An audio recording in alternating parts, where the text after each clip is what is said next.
ಮೈಸೂರು ತಾಲೂಕಿನ ತಳೂರು ಗ್ರಾಮದಲ್ಲಿ ನಡೆದ ರೈತರೊಂದಿಗೆ ಒಂದು ದಿನ ಕಾರ್ಯಕ್ರಮದಲ್ಲಿ ಸಚಿವ ಬಿಸಿ ಪಾಟೀಲ್ ವಿರುದ್ಧ ರೈತರು ಆಕ್ರೋಶ ವ್ಯಕ್ತಪಡಿಸಿದ ಘಟನೆ ನಡೆದಿದೆ.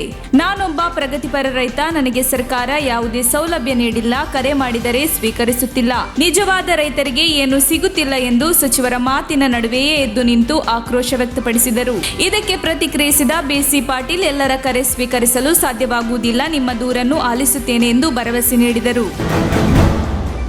ಪಿಎಸ್ಐ ನೇಮಕಾತಿ ಅಕ್ರಮಕ್ಕೆ ಸಂಬಂಧಿಸಿದಂತೆ ಕಾಂಗ್ರೆಸ್ ಮುಖಂಡನನ್ನು ಬಂಧಿಸಲಾಗಿದೆ. ಅಕ್ರಮದಲ್ಲಿ ಭಾಗಿಯಾಗಿದ್ದ ಕಲಬುರಗಿ ಜಿಲ್ಲೆಯ ಅಫಜಲಪುರದ ಬ್ಲಾಕ್ ಕಾಂಗ್ರೆಸ್ ಅಧ್ಯಕ್ಷ ಮಹಂತೇಶ್ ಪಾಟೀಲ್ರನ್ನು ಸಿಐಡಿ ಅಧಿಕಾರಿಗಳು ಶುಕ್ರವಾರ ಬಂಧಿಸಿದ್ದಾರೆ. ಬೆಂಗಳೂರು ಕಲಬುರಗಿಯ ಸಿಐಡಿ ಅಧಿಕಾರಿಗಳು ಕಾರ್ಯಾಚರಣೆ ನಡೆಸಿ ಮಹಂತೇಶ್ ಪಾಟೀಲ್ನನ್ನು ಬಂಧಿಸುವಲ್ಲಿ ಯಶಸ್ವಿಯಾಗಿದ್ದಾರೆ. 545 ಪಿಎಸ್ಐ ನೇಮಕಾತಿ ಪರೀಕ್ಷೆಯಲ್ಲಿ ಹಗರಣ ನಡೆಸಿದ ಆರೋಪ ಎದುರಿಸುತ್ತಿರುವ ಜ್ಞಾನಜ್ಯೋತಿ ಆಂಗ್ಲ ಮಾಧ್ಯಮ ಶಾಲೆಯ ಮುಖ್ಯಸ್ಥೆ ದಿವ್ಯಾ ಹಾಗರಗಿ ಅವರನ್ನು ಶೀಘ್ರವಾಗಿ ಬಂಧಿಸಲಾಗುವುದು. ಈ ಬಗ್ಗೆ ಸಿಐಡಿ ಅಧಿಕಾರಿಗಳು ಚುರುಕಿನ ಕಾರ್ಯಾಚರಣೆ ನಡೆಸಿದ್ದಾರೆ ಎಂದು ಮುಖ್ಯಮಂತ್ರಿ ಬಸವರಾಜ ಬೊಮ್ಮಾಯಿ ಹೇಳಿದರು. ನಗರದಲ್ಲಿ ಶುಕ್ರವಾರ ಪತ್ರಿಕಾಗೋಷ್ಠಿಯಲ್ಲಿ ಮಾತನಾಡಿದ ಅವರು, ಹಗರಣದಲ್ಲಿ ಯಾರೇ ಭಾಗಿಯಾಗಿದ್ದರೂ ಹಿಂಜರಿಯುವ ಪ್ರಶ್ನೆಯೇ ಇಲ್ಲ. ಆರೋಪ ಕೇಳಿ ಬಂದ ತಕ್ಷಣ ನಾವೇ ಸಿಐಡಿ ತನಿಖೆಗೆ ಆದೇಶ ನೀಡಿದ್ದೇವೆ ಎಂದರು. ಹಿಂದೆ ಭಯೋತ್ಪಾದಕರಿಗೆ ಬಿರಿಯಾನಿ ತಿನ್ನಿಸುವ ಕಾಲ ಇತ್ತು, ಈಗ ಬಾಲ ಬಿಚ್ಚಿದರೆ ಬುಲ್ಡೇಸರ್ ಹರಿಸಲಾಗುತ್ತದೆ ಎಂದು ಬಿಜೆಪಿ ರಾಷ್ಟ್ರೀಯ ಪ್ರಧಾನ ಕಾರ್ಯದರ್ಶಿ ಸಿಟಿ ರವಿ ಮತ್ತೊಮ್ಮೆ ವಿವಾದಾತ್ಮಕ ಹೇಳಿಕೆ ನೀಡಿದ್ದಾರೆ. ದೇವನಹಳ್ಳಿಯಲ್ಲಿ ನಡೆದ ಬಿಜೆಪಿ ಸಮಾವೇಶದಲ್ಲಿ ಮಾತನಾಡಿದ ಅವರು, ಕಾಶ್ಮೀರದ ಭಯೋತ್ಪಾದಕರಿಗೆ ಬಿರಿಯಾನಿ ಕೊಡುತ್ತಿದ್ದರು. ಮೋದಿ ಸರ್ಕಾರ ಬಂದ ಮೇಲೆ ಇದ್ಯಾವುದೂ ನಡೆಯುವುದಿಲ್ಲ. ನಮಗೆ ಸುತ್ತಿ ಬಳಸಿ ಮಾತನಾಡಲು ಆಗಲ್ಲ. ಏಕ್ ಮಾರ್ ದೋ ತುಕುಡ, ನೇರವಾಗಿ ಮಾತನಾಡಬೇಕು ಎಂದು ಹೇಳಿದರು.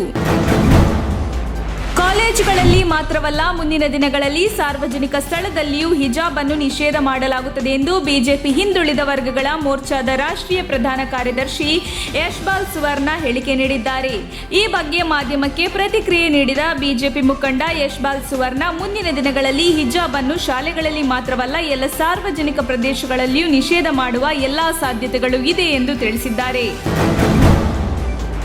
ನಗರದಲ್ಲಿ ಗಲಭೆಗೆ ಕಾರಣವಾಗಿದ್ದ ಆಕ್ಷೇಪಾರ್ಹ ವಾಟ್ಸ್ಆಪ್ ಸ್ಟೇಟಸ್ ಹಾಕಿಕೊಂಡಿದ್ದ ಆರೋಪಿ ಅಭಿಷೇಕ್ ಹಿರೇಮಠ ಶುಕ್ರವಾರ ಪೊಲೀಸ್ ಭದ್ರತೆಯಲ್ಲಿ ದ್ವಿತೀಯ ಪಿಯುಸಿ ಪರೀಕ್ಷೆ ಬರೆದು ವಾಪಸ್ ಜೈಲಿಗೆ ಮರಳಿದ್ದಾನೆ. ದ್ವಿತೀಯ ಪಿಯುಸಿ ವಾಣಿಜ್ಯ ವಿದ್ಯಾರ್ಥಿಯಾಗಿರುವ ಅಭಿಷೇಕ್ ಇಂದು ವ್ಯವಹಾರ ಅಧ್ಯಯನ ಬಿಸಿನೆಸ್ ಸ್ಟಡೀಸ್ ವಿಷಯದ ಬಗ್ಗೆ ಪರೀಕ್ಷೆ ಬರೆದಿದ್ದಾನೆ. ಮಧ್ಯಾಹ್ನ 1:30 ಹೊತ್ತಿಗೆ ಪರೀಕ್ಷೆ ಮುಗಿಸಿ ಹೊರಬಂದ ಆತನನ್ನು ಪೊಲೀಸ್ ಭದ್ರತೆಯಲ್ಲಿ ಇಲ್ಲಿನ ಉಪ ಕಾರಾಗೃಹಕ್ಕೆ ಕರೆತರಲಾಯಿತು ಎಂದು ಅಧಿಕಾರಿಗಳು ತಿಳಿಸಿದ್ದಾರೆ. ಲೌಡ್ ಸ್ಪೀಕರ್ ವಿಚಾರವಾಗಿ ಸುಪ್ರೀಂ ಕೋರ್ಟ್ ಆದೇಶದಂತೆ ಪ್ರತಿಯೊಬ್ಬರು ನಡೆದುಕೊಳ್ಳಬೇಕು. ಪ್ರಚೋದನಕಾರಿ ಹೇಳಿಕೆ ಕೊಡುವವರನ್ನು ಮೊದಲು ಜೈಲಿಗೆ ಹಾಕಬೇಕು, ಆಗ ಸಮಾಜ ನೆಮ್ಮದಿಯಿಂದ ಇರುತ್ತದೆ ಎಂದು ಮಾಜಿ ಸಿಎಂ ಕುಮಾರಸ್ವಾಮಿ ಸರ್ಕಾರವನ್ನು ಒತ್ತಾಯಿಸಿದ್ದಾರೆ. ನಾವೇನು ರಾಮನ ಭಕ್ತರಲ್ವಾ, ಏನು ಇವರೊಬ್ಬರೇ ಗುತ್ತಿಗೆ ಪಡೆದಿದ್ದಾರಾ? ರಾಮ ಈ ರೀತಿ ಕೆಲಸ ಮಾಡಿ ಅಂತ ಹೇಳಿದ್ದಾನಾ? ಚಿಲ್ಲರೆ ಪುಂಡರು ಇವರೆಲ್ಲ ಸಮಾಜ ಕಟ್ಟುವವರ ಎಂದು ಕುಮಾರಸ್ವಾಮಿ ಪ್ರಶ್ನಿಸಿದರು. ರಾಜ್ಯ ಸರ್ಕಾರದ ಆದೇಶದ ನಡುವೆಯೂ ಹಿಜಾಬ್ ಧರಿಸಿ ಉಡುಪಿ ಸರ್ಕಾರಿ ಬಾಲಕಿಯರ ಪದವಿ ಪೂರ್ವ ಕಾಲೇಜಿಗೆ ಆಗಮಿಸಿದ ಹಿಜಾಬ್ ಹೋರಾಟಗಾರ್ತಿಯರು ಪರೀಕ್ಷೆ ಬರೆಯದೆ ವಾಪಸ್ ಮನೆಗೆ ತೆರಳಿದ್ದಾರೆ. ಈ ವಿದ್ಯಾರ್ಥಿನಿಯರನ್ನು ಕ್ಯಾಂಪಸ್ ಫ್ರಂಟ್ ಆಫ್ ಇಂಡಿಯಾ ಮತ್ತು ಪಿಎಫ್ಐ ಸಂಘಟನೆ ಬ್ಲಾಕ್ ಮೇಲ್ ಮಾಡುತ್ತಿರಬಹುದು. ಈ ಮೂಲಕ ಮಕ್ಕಳ ಭವಿಷ್ಯ ಹಾಳು ಮಾಡುತ್ತಿದ್ದಾರೆ ಎಂದು ಶಿಕ್ಷಣ ಸಚಿವ ಬಿಸಿ ನಾಗೇಶ್ ಹೇಳಿಕೆ ನೀಡಿದರು. ಸರ್ಕಾರಕ್ಕೆ ದಮ್ ಇದ್ದರೆ ಶಾಂತಿ ಕದಡುವ ಸಂಘಟನೆಗಳನ್ನು ನಿಷೇಧಿಸಬೇಕು. ಎಸ್ಡಿಪಿಐ, ಆರ್ಎಸ್ಎಸ್, ಬಜರಂಗದಳ, ಎಐಎಂಐಎಂಗಳನ್ನು ನಿಷೇಧ ಮಾಡಿ ಎಂದು ಬಿಜೆಪಿಗೆ ಮಾಜಿ ಸಿಎಂ ಸಿದ್ದರಾಮಯ್ಯ ಸವಾಲು ಹಾಕಿದರು. ಜವಾಬ್ದಾರಿಯುತ ಸ್ಥಾನದಲ್ಲಿರುವ ಗೃಹ ಸಚಿವ ಆರಗ ಜ್ಞಾನೇಂದ್ರ ಮೇಲಿಂದ ಮೇಲೆಗೆ ಬೇಜವಾಬ್ದಾರಿಯುತ ಹೇಳಿಕೆಗಳನ್ನು ನೀಡುತ್ತಿದ್ದಾರೆ. ಸಮಾಜದಲ್ಲಿ ಶಾಂತಿ ಸೌಹಾರ್ದತೆ ಕಾಪಾಡುವುದು ಗೃಹ ಇಲಾಖೆಯ ಕೆಲಸ. ಆದರೆ ಇಲಾಖೆ ಸಚಿವರೇ ಸಮಾಜದ ಶಾಂತಿ ಭಂಗ ಮಾಡುತ್ತಿದ್ದಾರೆ ಎಂದು ಆಕ್ರೋಶ ವ್ಯಕ್ತಪಡಿಸಿದರು. ಎಲೆಕ್ಟ್ರಿಕ್ ವಾಹನಗಳಿಗೆ ಬೆಂಕಿ ಹೊತ್ತಿಕೊಂಡ ಪ್ರಕರಣಗಳನ್ನು ಗಂಭೀರವಾಗಿ ಪರಿಗಣಿಸಿರುವ ಕೇಂದ್ರ ಸರ್ಕಾರ ದೋಷಪೂರಿತ ವಾಹನಗಳನ್ನು ಹಿಂಪಡೆಯುವಂತೆ ಇವಿ ಕಂಪನಿಗಳಿಗೆ ಎಚ್ಚರಿಕೆ ನೀಡಿದ್ದು ದಂಡ ವಿಧಿಸುವುದಾಗಿ ಹೇಳಿದೆ.